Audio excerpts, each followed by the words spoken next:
Jim, what do you make of the fact that Tim Cook said recently that they haven't seen an effect from the rise in sort of nationalism in China as a factor for seeing demand hit their iPhones in China? Clearly, Q1 China sales suffered either way. Right. He's suggesting it's not because of the trade war. He's saying maybe it's pricing, maybe it's something else. It'll be a key factor for Q2 to watch. Well, look, I mean, I think we're all waiting for let's say the revenge of Huawei. I mean, Huawei today got out of the, they didn't ship their personal computer.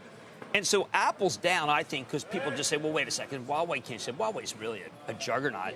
And then finally the regime is going to crack down on Apple. Tim Cook has said over and over again that's not going to happen. Remember, 2 million people work in general for Apple. 2 million people work here.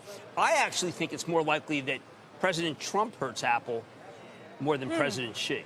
Through the DOJ investigation? Through the next round of tariffs, the $300 billion, which he said it could be 25. Ian Bremmer was on with us yesterday of the Eurasia Group, and his take on Huawei is that they might not survive this. He sort of compared it to the Iran sanctions, saying even if Europe wants to do business with Huawei, they can't source their parts if America's blacklisted them. I listened to that, and I'd say, well, remember, it's a national treasure, so to speak, of China.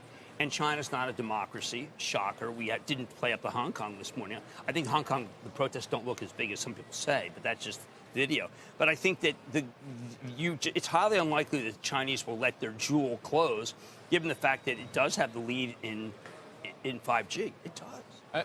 For Apple, though, do you see this as a potential issue because of its supply chain or because of demand in China? Do you think that they start to hit their demand there in a way that so far Tim Cook should suggest otherwise? Well, I think the problem is that the president, he's got this alternative set of facts, which I don't know in London, in UK, whether you had the alternative set of facts theory. But the alternative set of facts is that China, those jobs belong back in the U.S., back. Now, of course, those jobs were never in the U.S., but the president firmly believes in this alternative set of facts that Tim Cook is favoring China over the United States. I think all three of us here may have a different fact set, not fact set the system, but actual facts. And by the way, not being facetious, not making fun, just saying that the president does believe that Tim Cook has too many jobs in China versus here. Now, I think that Tim Cook he runs an international company.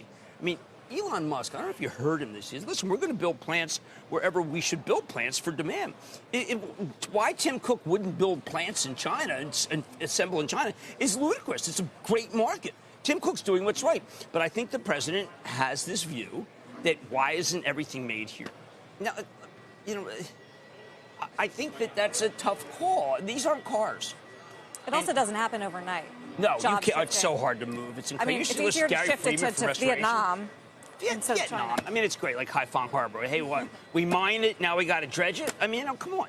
I'd just say the user base as well of Apple smartphones tends to be much more loyal. For Huawei, if you're on the Android operating system, it's potentially easier to switch your smartphone. I agree with that. There's no loyalty to Huawei is what I understand. But I think I stand firmly with Tim Cook that this is ridiculous. He is very much trying to do the right thing, which is make and assemble product where there's demand. Everybody does that. Why should he not be allowed to do that?